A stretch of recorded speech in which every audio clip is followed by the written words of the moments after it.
Hello. Welcome. Hello. Welcome to the new Inclusive Economy. I'm Jessica Hum. I'm your moderator for this afternoon. We're so pleased that you could all join us today, and we're going to have a great conversation. We do have lunch prepared, and before we sit down to eat together, I would like to invite Mayor Altrell to come and say a few words of welcome to us to start this event off in a good way. Thank you.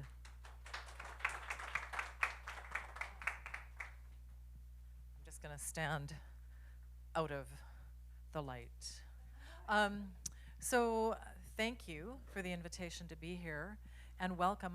I'm just curious, as I always am, how many people are not from Smithers? Yay, welcome. You've landed on a lovely day in the Bulkley Valley, and we're so proud of our community and all the great things that are here, and they're driven by the cool people who live here. The people who give voice to different parts of the community, who remind us that we need to do things better, and I think that's part of what we're seeing in the theme of this session today. So welcome to everyone who's come from away to be here, and for those of you who are resident here, it's lovely to see you, and it's nice to know that there'll be a conversation about how we make community a better place and make it more wholesome and welcoming for those who perhaps need a bit more consideration in how we plan things. And we always need a reminder on how to do things better. I think what I've noticed from people is we all generally intend to do really well. And sometimes when we don't know about the needs of others, we're leaving them out only because we don't know, not because we're trying to do an inadequate job. And so a conversation like the one you're embarking on just brings it up in our mind that we can try a little harder, be a little bit more open-minded, and be listening and looking maybe in a slightly different way to make sure that we're being as welcoming as we can for people not to just be in the community, but to be in the community in a really intrinsic way so that we all benefit from the common energy of all of us and that we create a better place together. So I sadly will not be here the whole time in this job. I often have 2 meetings at the same time, and today is one of those days, so I'll be leaving for a council meeting. Councillor Raven is here, and of course Will George from the town, so I'll hear about things later. But I wish you all a really good conversation, and I'll look forward to hearing about it from my colleagues later on. And I thank you for the commitment that you have to making it a more welcoming and inclusive people so that everybody has a chance to contribute well and feel truly valued in the community. So thank you very much for the opportunity. Thank you very much, Mayor Altrell. And so lunch will get started in a few minutes. Just a few housekeeping reminders. Please come, and we invite you to come and sit closer. We have offered American Sign Language interpretation at every one of our events. So that's available for anyone who needs it or wants to practice learning in another language. And so Kirsten Daly is here to provide the sign language interpretation. Please come up closer if you would like to be closer to see the sign language. And we also have Steve Taylor from Sound and Light Productions, who is, thank you, Steve, has been here to help us set up, and we are recording today's session. We have a team from Inclusion Powell River Society who are very skilled in the audiovisual editing, and so we would like to film every one of these events. The speakers will be filmed as well as the sign language interpretation. If you do not wish to be on film, then you can take, when it comes to the question and answer period, to just step away from the screen, and this is the area that we are currently filming in. So we officially will get started with our event at 12, and so we'd love to invite folks, especially our speakers, to come up and have a meal, and it's for all of you, to welcome you all to here today. There are special dietary restrictions, and so if you did register with one of those, your name is on a box, special lunch for yourselves. All right, so without further ado, please have a lunch break, and then we'll call you back when we're ready to get started with our afternoon of presentations and dialogue. Thank you.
you signal.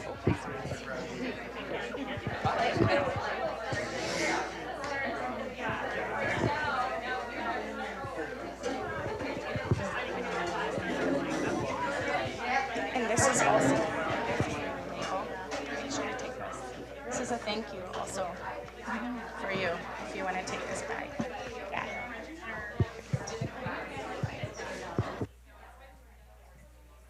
Afternoon, everyone. It is afternoon now. Thank you for coming. For those who've just joined us, we hope that you have been able to have a good lunch, and feel free to continue eating, desserting, coffee, and teaing while we are here. My role as your facilitator and moderator this afternoon is to share the stories that we have all of our speakers and presenters here to share with us. And so I'll say just a very few brief remarks before welcoming and inviting to speak Chief Timberwolf Mabel Forsyth. Chief Timberwolf and has been giving opening and welcoming remarks, and we're very honored to be able to have Chief Mabel Forsyth give us some welcoming remarks today as hereditary chief of the Gittendem clan of the Wet'suwet'en peoples. So we would like to invite Chief to say a few remarks from your seat, and we can have you stand and This mic's on. You can stay seated if you want. Yeah. Good afternoon, everyone. My name is Mabel Forsyth. My chief name is Timberwolf. I'm from the Gittenden clan, and this town sits on our traditional territory. We call it Cassia, means grizzly house. And on behalf of our house chief, hereditary chief Was, I would like to welcome you to Cassia Gittenden traditional territory. Welcome, everyone. Thank you.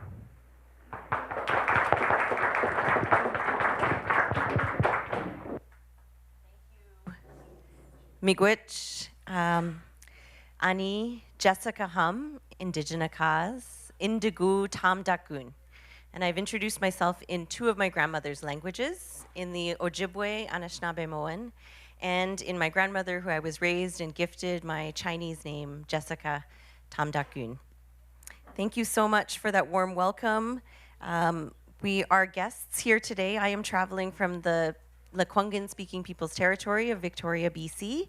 I'm traveling with guests from Klaman Nation as well, who have been hosted at Inclusion Powell River.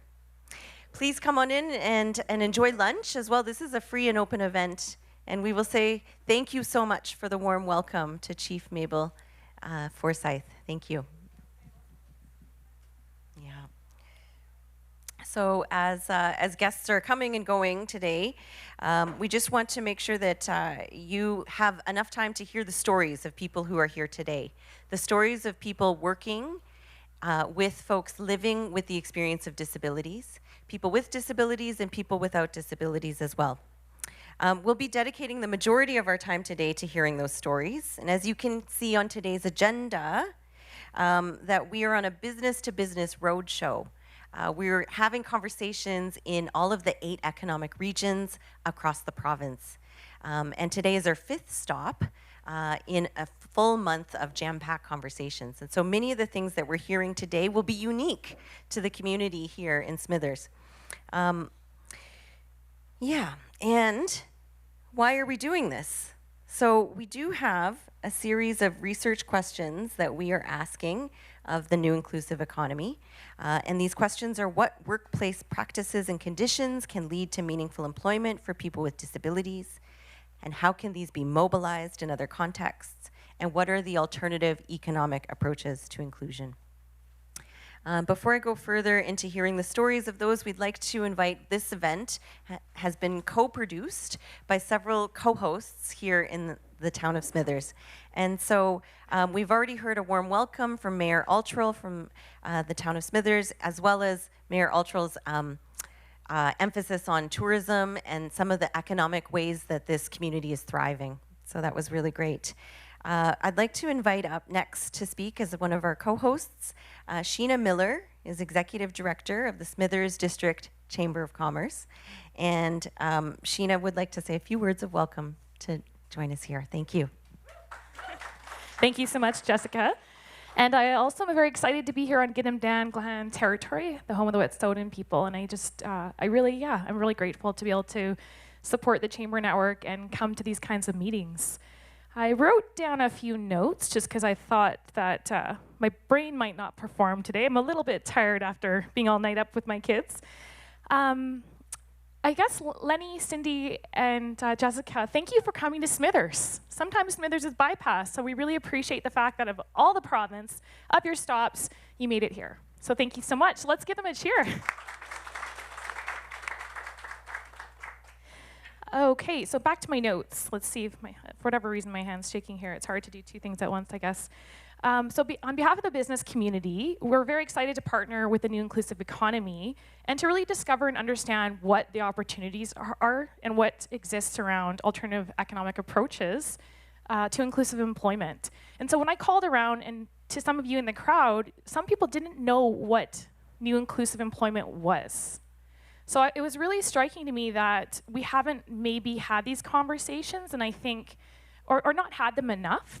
And I think Mayor Atchell really, she nailed that when she said that sometimes we just don't know. And so this is a new framework, a new way of understanding. And when I dug into the new Inclusive Economy website, I was a deep dive there. There's so much opportunity, and my heart went to policy development and all the things I can do through the Chamber of Commerce to really bring this conversation and framework forward. So I am very excited about that, the opportunities that exist.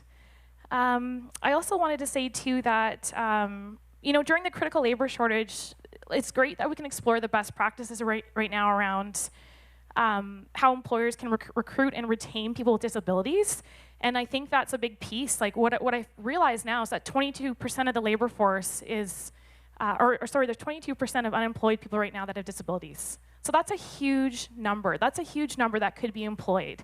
So there's so much potential and opportunity today to address that and learn the best practices and find ways how we can work together to be more inclusive employers, again, find those best practices and to understand the challenges and barriers. That's something that I know most of us can work on, is to really hear what barriers exist and how do we overcome them. And I know really quickly, even from the Chamber of Commerce end, when we were looking at staff hiring this summer, we have had students that had unique needs, neurodiversity, special needs, disabilities, and when you're hiring, you really have to think about how you can support people and make it work and bring out the best in people and make sure that we're doing a good job supporting the needs. So I hope that's something that I personally get to walk away with as an executive director today, is just to learn a little bit more on how I can support the different demographic now that's applying for different jobs. And so really, I just wanted to say that it's highly evident that inclusive employment has the potential to greatly benefit the BC economy.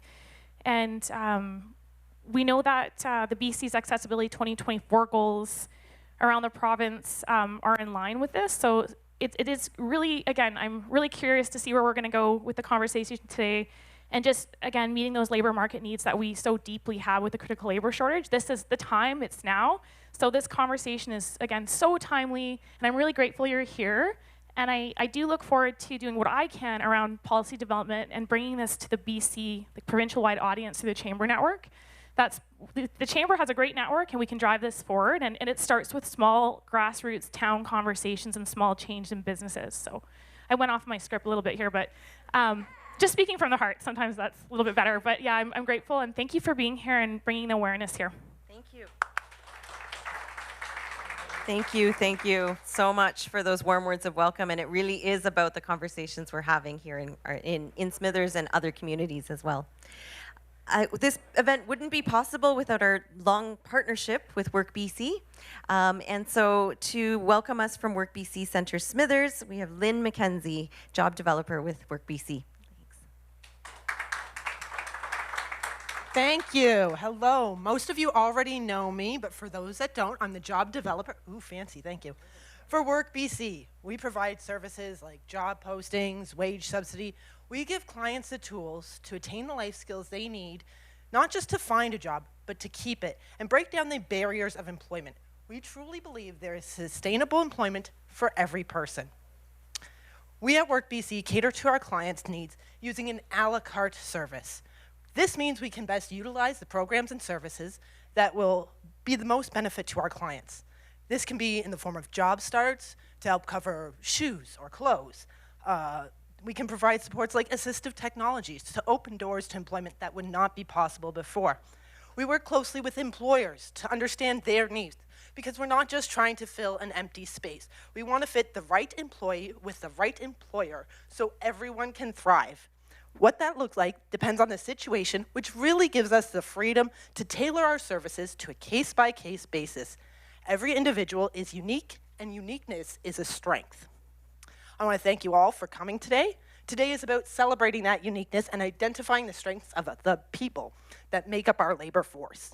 Trying to have an open discussion about inclusive workplaces wouldn't have happened not that long ago, and it's understandable. Those words can be intimidating to an employer. And it has nothing to do with us not wanting to give people opportunity as much as it has to do with fear. We have some amazing speakers with us today, and they're going to talk a lot about the benefits of an inclusive workplace and help alleviate that fear. They'll give you statistics and examples, and it's really eye-opening to see how having an inclusive workplace doesn't just help the person, but the entire staff. And then that turns into morale and production. It's really like throwing a rock into the pond. It ripples out into the community, and good things happen on a larger scale. We're going to have some engaging discussions about what exactly an inclusive workplace is. I ask that the conversations don't end when you walk out that door today. When you're out and about in our community and you see an inclusive an employer, go and speak to them. Ask them about the hiring and training process, about the changes in the workplace since having that person be hired, about the challenges associated with it. Don't be afraid to ask those questions because it's when we have these open dialogues that change happens. So please, after the presentations, if you have questions, come up and we will help find the answers with you. Network with other employers and share your thoughts and experiences. Real change doesn't happen in silence, so thank you for making the time to join us. Just by being here, you're helping make a difference. Thank you very much. That was a really rousing call to action. Yes, way to kick it off. Thank you so much, Lynn. And I will say, how do you get in touch with WorkBC? Every one of you has a little giveaway here at your table as well. So thank you. All right, so we have enough about me and what's going on here. We have an engaging group of speakers to share their stories with you, and that's really what this roadshow is about, is sharing the lived experience of employers and employees with disabilities in each of the communities that we're visiting. And so I'd like to just share as well a warm welcome for Letitia Gronick, who is working with iKitchen and High Road Services. Letitia's role is as a supportive employment facilitator to assist clients who tend to have harder times obtaining and maintaining employment for various reasons. Her role has huge responsibilities, including training, pre-screening applicants, presenting to businesses, educating employers on how to be inclusive, and assisting businesses in recognizing that everyone deserves a chance to have employment and feel like they are actively contributing and empowering this community. So I'd like to welcome Letitia to come up and give her presentation.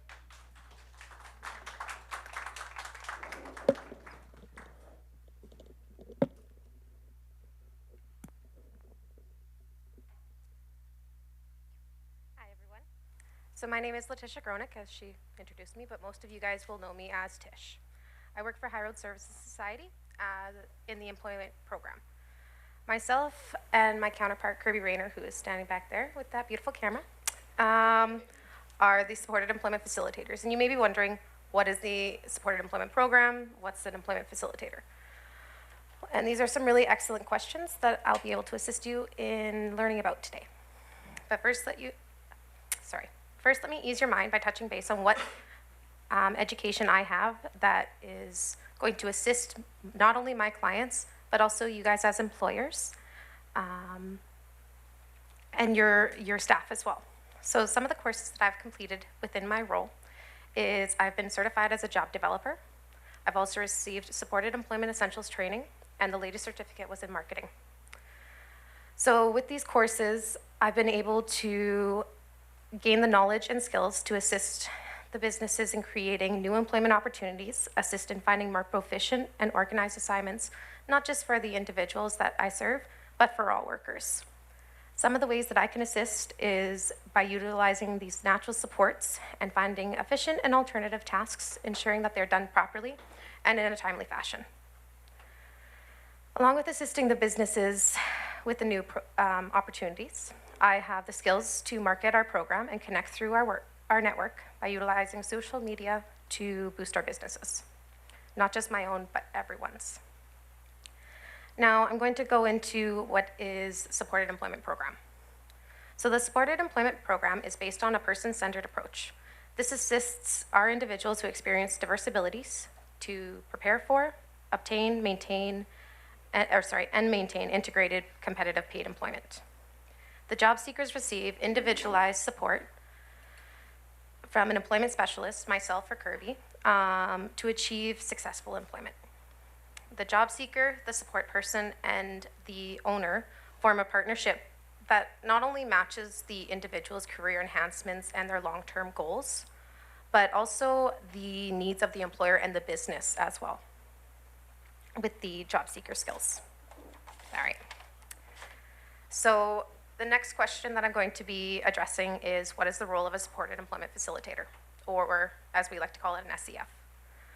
We work to identify the strengths and skills of an individual and fit them to the right employer. We help develop work placements that are mutually beneficial for our individuals and the business. We can provide the job supports based on their level of independence, and we're continuously encouraging our community to include people with diverse abilities within their workforce. This can help employers to learn about how to become a more inclusive business. As an SEF, we can assist in any challenges that may arise with our individuals in the workforce. So there might be difficult scenarios, uncomfortable issues, or challenging behaviors. On these occasions, a calm attitude and a lack of reaction to the escalation will help diffuse and de-escalate. This is where our job and jeopardies and our surveys come into place. So by utilizing these, they can assist us in finding resolutions, give us proper knowledge on how to better assist our individuals, their current employers, and their potential employers later on. We have employer contact sheets that are filled out as we connect with the businesses, which also we keep documentation on every meeting held, both with the employers and with the individuals, to ensure that we don't miss anything that might have come up or could come up later on. But before we do any placements to the businesses, we strive to learn about our individuals by establishing trusting and respectful relationships directed towards the employment. So every individual is unique in the sense that they have different preferences, goals, and transferable skills. This gives us more knowledge when we're placing our individuals in a paid position. As stated earlier, all people have different goals that they want to meet. They all come from various positions or may need employment or don't have employment experience, which means that they may need training before returning to the workforce. By taking the time to educate ourselves on our clients through our person-centered planning approach, we learn what skills they have or may need to enhance. This allows us the guidance to teach or assist in finding resources to learn and gain experience with what they are looking for. One of the many resources we use is the iKitchen. Now you're wondering what the iKitchen is. So let me indulge a little bit into it. The iKitchen is a social enterprise affiliated to High Road Services, which gives the opportunity for our individuals in the employment program to be trained and have the chance to strengthen their skill set in an industrial kitchen setting at a pace and environment built to encourage and uplift. Not only does this build the confidence and self-esteem within the individuals, but it also allows a sense of empowerment by being an inclusive community network for many. The iKitchen sells delicious and nutritious pre-portioned frozen meals. Our individuals assist in making, portioning, and delivering to our out-of-hand store, where all our small businesses in the valley are able to get their name out there and sell their product. The meals that are produced are not only affordable, but come from a select, diverse menu that meets the needs and prices of our seniors, families on lower income, people with diverse abilities, along with many others in the community.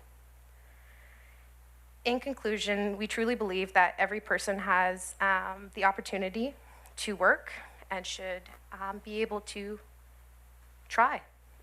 So I just want to thank everyone for their time and appreciate our community coming together to support a more inclusive workplace. A huge thanks to Inclusion Powell River, Jessica, Cindy, Lenny, and also every other co-host that has pitched in to ensure that inclusivity is being heard. And that is all. Very good. Thank you so much for that warm welcome, Latish. And we have another presentation. Our second of three is going to come from the Grendel Group, which is a group of family advocates. Bree Macaloni, thank you, is the executive director of the Grendel Group since 2017, previously on the Grendel's board of directors, as well as working at the Friendship Center previously in early years in youth programs, something we've heard about a lot about youth programs in our roadshow. Bree, I would like to welcome you to give a presentation from the Grendel Group. Thank you.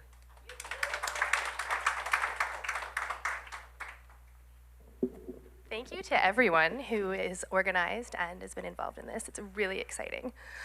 I'm just on the edge of not able to see, so I'm gonna do this. Am I? Okay. So my name is Bree Macaloni and I executive direct the Grendel Group. The Grendel Group is a nonprofit charity. It has existed since the year 2000. We are a values-based organization. Some of the things we value are authenticity, consensus, and mostly each other. Like, we truly do have great times.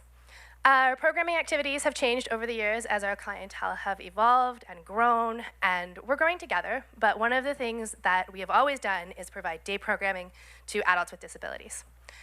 Our mission is to see the strengths in individuals with disabilities, celebrate and learn with them, and support experiences that enrich and connect all members of the community. So that is what we would love to do and what we try to do every day. We are primarily a service provider. We also operate social enterprises. Right now, we have 15 staff, we have 18 families, and we have 4 locations. We have a main location, we have a garden next door, we operate out of the community garden, we recently opened a group home. So, right now our programming model is seasonal.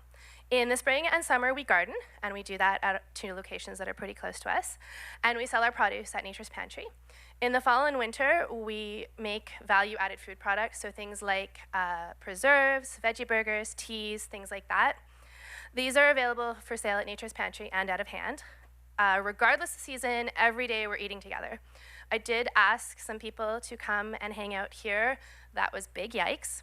And they didn't want to miss our lunch, and I was like, you know what, I'm gonna tell them. So, as I said, our programming is responsive, and we grow together. And so you may have heard that in the past we've catered. We don't cater much anymore. We got together, I started in 2017, and at that time we got together and we brought everyone together. We brought the staff, the participants, the families, the stakeholders, the board. We had a big meeting and talked about it, is what we did. And we identified that catering frequently stressed people out. And so we were like, well, what do you like about this? So how can we maintain the aspects of this that you do like? And what people liked was engaging with the community and prepping food. So we thought, okay, we can keep doing that. We can continue to engage with the community. We can open our doors way more to the public. And you can keep making food without the deadline that makes us cry. Me, to be clear, I was the one. So we are making now preserves and teas and things like that, not on a timeline. People are getting the same skills that they wanted to, but it's not nearly as high pressure. We are also pursuing individual interests. People come in, they want to learn new things, they want to do new things. Before COVID, we had some coffee houses. COVID kind of destroyed society, but good things came out of it. And so one of the things, like, as COVID was winding down, people were like, hey, we want to hang out with our friends that don't come here. how can we do that? And I was like, I think you need to be outside. So we started a hiking club, a weekly hiking club. And we do that now together on Thursdays, and we're going places outside the community and having a lot of fun. Last week we had a dance at Round Lake. It was so fun. So we are willing to, people come and say, hey, can we do this together? Yes, of course we can. We should. Let's try it. I did mention, though, that we are a social enterprise. So we grow produce, we make value-added food projects. I have to be careful. We say we're profit sharing. We don't make profits. We are revenue sharing. So what we do is, so when somebody comes to us, person-centered wise, we talk to them. What would you like to do? How would you like to be involved? First of all, do you want to work outside of Grendel? We can help you find a job, and I can get to that. But do you want to work here? And if you don't want to work here, what would you like to do here? So our employment model is very customized and individually tailored. So when someone joins us, we sit down, we talk about their expectations around participation and compensation. The majority of people that join us, when I say, hey, do you want to come work like by the hour in a traditional model, say, no, I don't want that. I want to be able to tell you I don't want to do things without feeling penalized for making choices. And sure, fair enough. And these people have also said, I don't necessarily need money. Money is not that useful to me. I have enough money. I want food, I want lettuce, I want fudge, and things like that. So they place way more emphasis on agency than necessarily undertaking traditional paid work. That said, most people are super helpful and involved, and they do want to be involved, and they are frequently involved, but they also have the leeway to chill out for an indefinite period of time. And so some of the things they do, like they help in the gardens, they weed, they water. When it's lunchtime, we all pitch in and we make a community lunch together. If they would like to pursue outside employment, then this experience can go on their resumes and I can be their reference. We do generate revenue, and this revenue goes back into program activities and into lunches, but we also profit share. I said it, we revenue share annually. So all of our participants, regardless of how much time they're spending, get a certain percentage. I do some math based on our financial statements, and everyone gets a payout regularly. Some people regularly refuse it, and so that, I do believe that money is not absolutely always what is motivating them. In addition to revenue sharing, there are a couple individuals who spend time with us, and they are working. They're committed to doing a little above, and we talked to them and we've worked out individual compensation models. So one individual has said, I want to work here. I'm like, okay, well, you need to not say those words to me. The ones where if you don't feel like doing something, there's swearing involved. So yeah, you can work here, but we need to figure out a way that it isn't that difficult. So what we've done is we've come up with a list of tasks that they're meant to do every day. And after they've done it for a certain period of time, then what they've requested is that I buy everyone, which is 20 people, lunch from outside. And so that way they don't have to be time limited. It doesn't matter how long it takes to do 3 weeks of daily tasks. Once that happens, then everybody benefits and they feel amazing. Another individual is much more interested in pursuing standard employment, and they do want to be involved in a paid by the hour situation. All well and good, but there's a couple accommodations that we need to make. In their case, they're sensitive to loud noises, and we're very chaotic, so we let them listen to music on headphones as they work.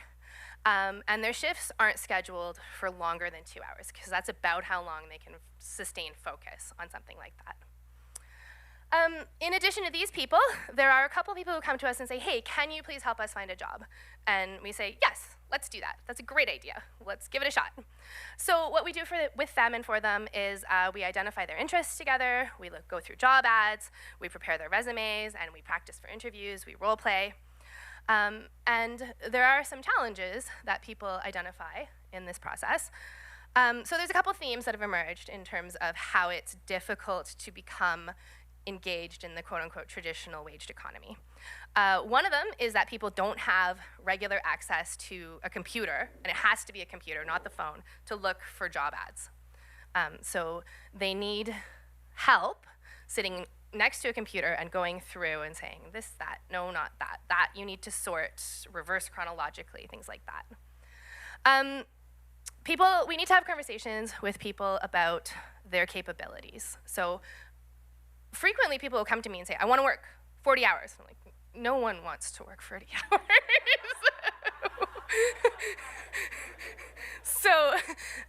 But this is like an expectation that has been set up with them of like, yeah, I want this. TV says I want this. High school said I want this.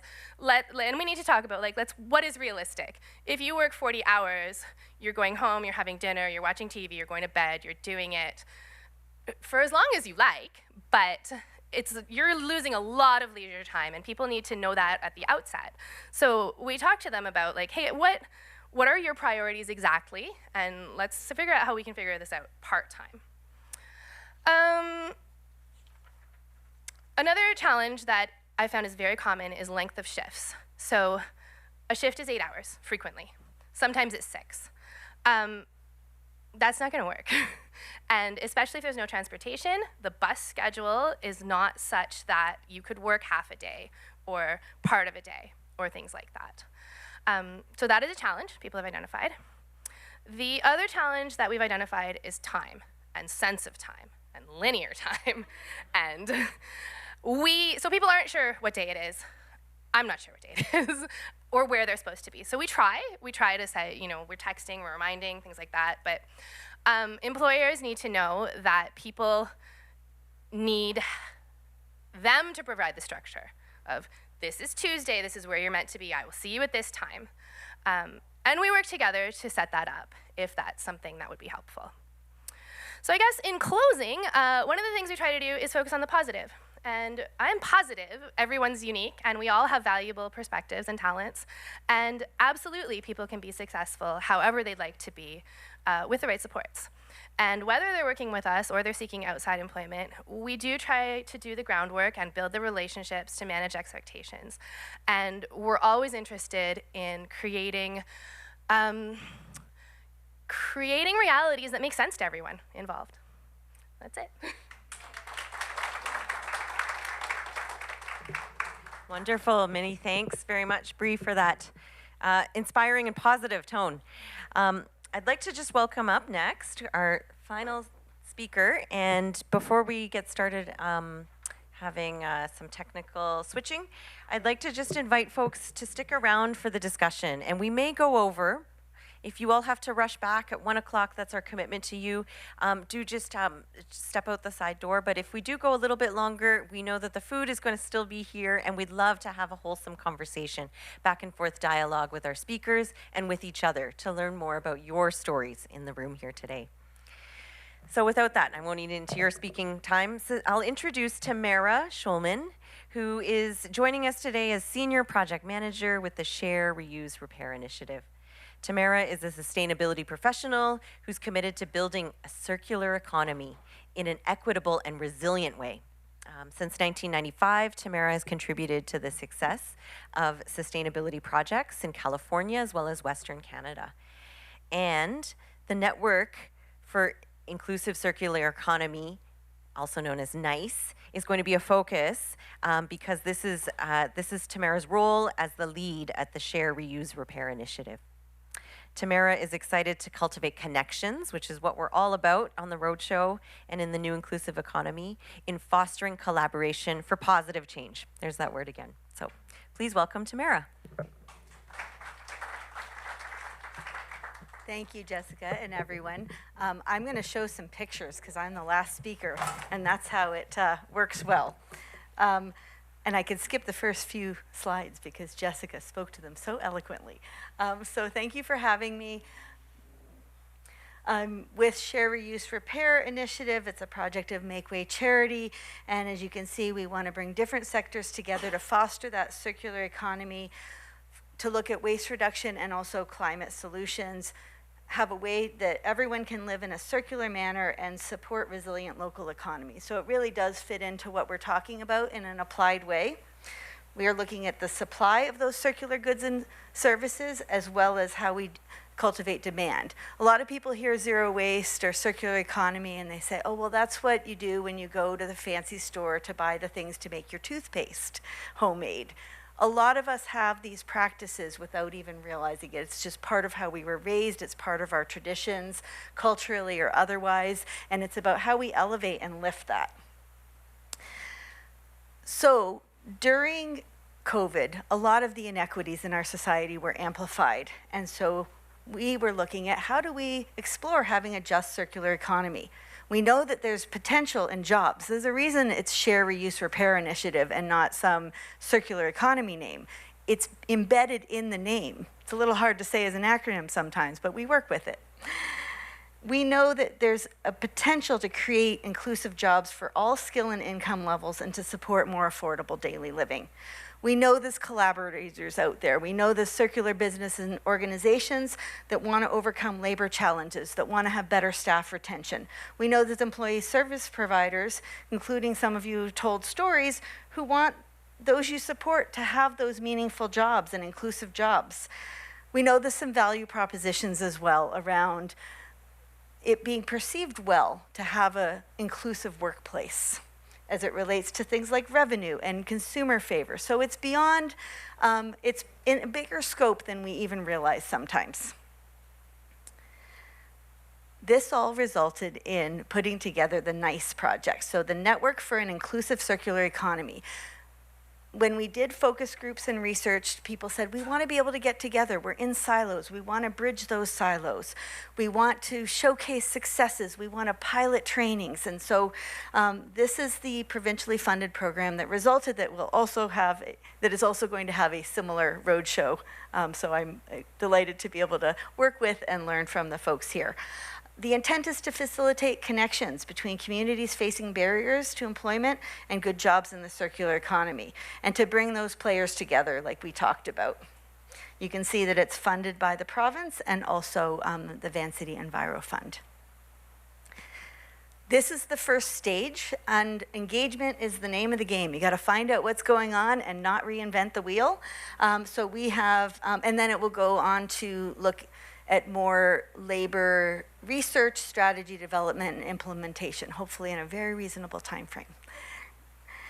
We've got 2 surveys. You can see the QR code. Get that on your sites, because I'll have it up again at the end, and would be very happy if you all were willing to take a few minutes to fill out the survey. And we have 2 different ones because it's different types of questions that we want to ask from the 2 groups that we're pulling together. We're also going to be doing 10 roundtables around the province across BC's 8 regions. Why participate? The quick summary is here. Join the network. This is out of the gate. It's going to keep going. We're being really well received everywhere that we're going and talking about this. I'm seeing some nods, which is very affirming when you're up here. Win prizes. I put a raffle prize draw for $50 gift certificates to the business of your choice through a local business network in BC. It's substantial. Connect, learn, and share knowledge, right? That's what's going to happening here and will happen during the lunch afterward as well. Making specific matches. We know that folks want employers who are committed to this approach, who are willing to get input, who are willing to take staff on. And then businesses want people who can engage. And then influencing recommendations and inputs to the province. This is all going to get rolled up into some feedback that hopefully will help us to keep going. And you can see in the piece to the right, we're doing this through direct email, word of mouth, person to person is always the best way to make things happen. Sheena, we talked about this. We're doing social media. We're putting carousels on LinkedIn. We're asking the questions to help define the terms that we're talking about related to circular and inclusive. So it's built in, right? Do you reuse, repair, redistribute, recycle products? Do you support those seeking meaningful and inclusive jobs? So we're really trying to make it tangible, and we'll be calling people by the end just to make sure we get our survey responses. We're thinking about a lot of things as we're putting this program together because we're at the beginning of this journey. So How do we look at circularity as it's practiced regionally across cultures and lived experience, across different economic sectors? How do we support innovation? Where does language fit in? How do we make space? And how do we emphasize what's important to people on the ground? So these are the moments, and it's the conversations I have between the presentations and the report reading that really ground truth what I'm looking at and what I'm working on with our team. I'm going to indulge in a few slides on circular economy now. Look into the crowd in the back there. This is, I think folks have a pretty good sense of inclusive. I want to show how circular ties into what we're talking about through a couple of definitions and then also some examples. We've come a long way since the 3 R's. How many of you had some kind of recycling program or training in your life, school or otherwise? 3 R's, recycle. Yeah, we're so beyond recycling at this point. It's still important. We want the outputs from one system to be inputs to a new part of our system, right? That's where that end of life management piece goes. We want to prevent, reuse, repair. There's all this activity that we can get job-wise and in terms of how we use resources upstream. And we know the words, but how do we do it in a meaningful way? And then we've got the recycling, the recovery, the end use, which is also important. And often where it starts, people see how much they're collecting and they're like, I should be producing less of this. How can I buy things with less packaging? How can I buy in bulk? How can I do this differently? Folks have probably seen different examples of this, but we're based on a linear economy, right? We take it, we make it, we use it, we toss it. We want to move even beyond recycling over here to we take it, we make it, we return, we reuse, we do some sharing, we repair, and then we disassemble, we build new things, we refurbish, and then we recycle what we need to back into its parts. You can see the number of lines there. Ellen MacArthur Foundation, other organizations leading in this space, talk to having at least 20 times more jobs when you do these functions rather than just taking things to landfill. And in some types of products, it goes up another order of magnitude to more like 200 times. We talk about waste, it's also about climate. We live on 4 to 5 planets worth of resources in North America. We want to move that to 1 planet living. How do we do that? 45% of our carbon footprint, our post-consumer carbon footprint, is actually from the products that are the parts are extracted, it's transported, it's packaged, it's sent to us. That is a huge part of what we do. So how do we reframe that and do it in more creative ways? All of that embodied energy in the products is a big part of our carbon footprint. And we all get that feeling of excitement when we buy new things. How do we get it from other things? I remember when my kid was in grade 1, he's like, I want the feeling that I have when I go to the Toys R Us. I was like, okay. He just nailed it. That's the consumer high, right? How do we go beyond that? There's happiness indicators and other ways of looking at it. And people, when they fix something or they come together to do those things, there's a satisfaction in a different kind of way, right? So it's a bit of a reframe. These are some images just of showing the types of possibilities around how we move towards circularity. We all have the weird broken product. We need to be able to get in there or have a technician who has the training and the access from the company to be able to get in and repair. Microsoft is looking at figuring out how to add that piece so that items can be more repairable. There's legislation, there's industry innovation, those things are happening. Sometimes it's as simple as having yard sales and freeing your things and having other people appreciate it when you're done with it. There's upcycling, having chopsticks that get made into things. There's all sorts of ways that we do this, and there's always more ways. There's a circular bioeconomy, which is particularly important up here because we want to use all parts of all of our organic materials, the wood, food product, and be able to get the best value add. There was a change in legislation in 2001 that said, okay, you can just cut the logs and sell them. There's now a fund in place, it's $90 million grants to be able to have a BC timber sale value-added manufacturing program. So 15% of what's taken out has to go to small and medium business enterprises to get made into other things. Mass timber, you add nails and bolts and glue, you can make buildings that are, 18 stories tall. That's a UBC mass timber example. Making windmills out of wood. There's actually more structural integrity than we realize, better end-of-life management, and lower carbon footprint than steel. Making leather from fish waste. So you can see how there's different types of jobs built into these examples. So the built environment, how do we rebuild and refurbish and repair our buildings, even move homes, compared to always having new builds? Food. We know that food waste, the carbon footprint is high. We all waste food, whether it's the science experiments in the back of the room or a bigger supply chain. A third of what we produce globally gets wasted. How do we find ways to prevent and move things forward and have food rescue? Again, more jobs built in here.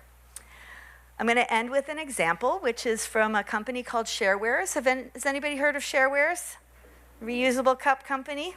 Couple of folks. So it's a citywide borrowing platform to supply, sanitize, and track reusable takeout containers. So it started during COVID when somebody had a business and nobody needed downtown lunch drop-offs anymore. So he pivoted, said, I'm going to do this because this is the right thing to do, and now is working with big brands.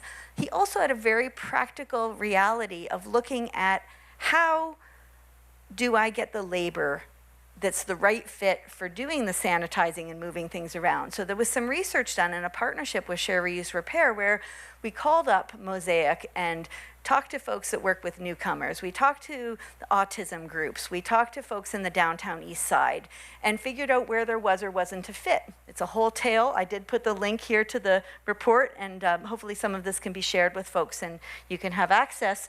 Right now, fast forward, they are centering inclusive employment. So they are living this circular and inclusive job scenario. The project they're working on this summer, which will be open sourced and on their website, so it's worth taking note, looking at relationship building, how to make the interview process accessible, the onboarding, the job carving out and customizing. We all need that. If you've got some extra piece you're bringing, you need it even more. It's going to help retention overall. How do we do it in a trauma-informed way? Having that workplace accessibility passport, having the DEI audit for an organization, having a community resource folder, and keeping things in plain language. These are some of the pieces they're working on. They do have a co-op student who is accelerating this, but they're really committed to going even beyond, to having both pieces. I said that QR code might come back. It's a silver lining of COVID. We all know how to use it with our cameras when we go up to the restaurant for the menu. I'll leave it up here. I do have it on my phone as well as a couple other folks in the room. We'd really appreciate it if you would weigh in so that we can continue to move these initiatives forward and dovetail with some of the other initiatives that are happening in the room. Thank you for your time. Tamara, we will leave this up, and so thank you so much for spending your time and the lunch hour with us. It is now 1 o'clock, so if folks do have commitments and you need to step away, feel free. I wanted to leave 10 minutes for Q&A, and so if our speakers can stick around, we will be available to you, and we would love to know, first of all, I have a question for you all. Hands up, who is working with an employer of people with disabilities? So that can be as a service provider, as a business, or we've heard about the alternative economic models. Yeah, wow, okay. Yeah, and if you aren't already, what do you need to get started? Is there anything that resonated today that you would like to know more about? Here's your chance to ask a question of any of our speakers. So, all the hands are down. I can see, yeah. Is there any questions in the room or dialogue, or even from our speakers to speakers? Do you have any questions for each other? Yes, please. And I'll just invite you to speak in the mic because we are recording the audio as well. Sure, thank you. This is just a quick one. Thanks for providing these resources at the table. I really appreciate it. Do we go to WorkBC or the many accommodations that are provided? This is awesome. I didn't know about this. Yeah, we have accessibility technology, so you can come in and be like, hey, this is what I need as an employer so I can hire. This is what I need as an employer so I can hire this person. I have this potential person. They have all the life skills I need to be successful here. But I need some changes here so this works, we can work together with you and the client and find something that will come up together. And because our service is so a la carte, I can't give you a definitive answer about what that would be, because it would depend on their needs and your needs. Because we're not going to cookie cutter and give you the same thing that your neighbor is going to need, because you don't need that. So we will find something that will tailor best to your business and to your potential hire. That's awesome. Yeah, I don't know if everyone saw the pamphlet from WorkBC. Yeah, a bunch of great stuff. Thank you. Thanks for that question, because those resources are in your community and also on the new Inclusive Economy website. There's a QR code on the table, so you can take a picture of that. We're all about the QR codes. And you'll be directed to a resources page on our website, as well as our newsletter and any of the outcomes from this research, such as the filmmaking that's happening today as well. Mm-hmm. My question is for the other speakers, and I'm curious, after seeing the circular definition and thinking about that reuse repair, if there's anybody that you work with or any tie-in to your work, or is there any tie-in you would like to have? Ooh. Letitia. So with the Bottle Depot, they have a beautiful shredding program for this to start up with, at least not throwing away as much paper. And so they're able to have an industrial shredder do all those things. So maybe I will pass off your little email or something to the business owner. It's actually also the only secure site in the region, so you can have your sensitive documents shredded. Yeah, and that's the other thing, yeah. And it's very affordable. Absolutely. Thank you for that combination answer. And shredding and waste management services are certainly one of the things we've heard about on our roadshow. And I was particularly inspired by Tamara's statistic that circular economy can result in 20 times more jobs staying in the community. And so that's really a big tie back into our new inclusive economy and keeping economic benefits in the community. Mm-hmm. We do have a few more minutes for another question. Please, go ahead. Yeah, thank you. So when we talk reuse, repair, things like that, how about starting with manufacturing things that actually last? Like shouldn't that be included? Absolutely, and it's in that upstream, downstream, it's the first one, right? We've got about 7 slides to choose from to show that, because there's so many upstream solutions, but having the appropriate product design in the first place to be durable, be able to disassemble, repair, get access, especially for things like computers and vehicles. There's right to repair legislation that's in draft form in Canada to move through, because sometimes you need access as well, right? So it's definitely the first, and then the people doing the purchasing, right? There's a whole piece around what you buy, and sometimes buying those reusable dishware versus the single use feels like a lot of money, but then you've got less over time. So it's a great point. Thanks very much. Yes, question over here. I'll ask this one because I heard this from the Chamber Network a few times leading to this in some conversation. Where does an employer start if they're not here, they're not sure about the new inclusive economy, they're not sure how to make their environment inclusive to hire someone? Where do these start? There's a lot of intimidation around hiring people that have unique needs, and some employers that have been in the game for a long time don't know where to go. And we know there's resources, we know there's WorkBC, we know there's the groups here. But what's the one takeaway that you might leave with other business owners that aren't here today and other community groups? Is there one big nugget that any of the panelists or anyone would like to share that, just around it, again, that intimidation piece of getting started in inclusive hiring practices and best practices in general?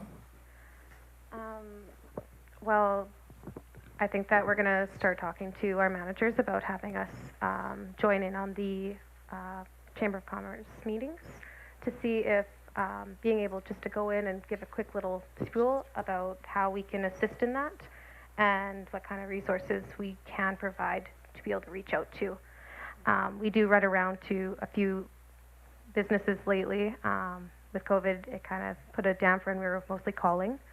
But now that we're able to go in and out of the businesses, we try to do a informational job analysis. So that's breaking down everything about the job to ensure that we're getting that right fit, which then can give the employers that opportunity to talk with us and reach out about those questions. And we're always open to any question. None of them are, you know, rude or aggressive. We totally get it. It's a new beast to, you know, try to go against, so, or go with. I would also advise, if you have someone in mind, start with them. And what do they need? And frequently they know how to get these needs met, or have known in the past. Like if somebody's coming out of high school, they'll know what supports are available. Hopefully, as an adult, they know what is possible. But you can send them to us, too. I know lots of ways to creatively meet different inclusion needs, but start with the people that you have and go from there, because it's not one size fits all by any means.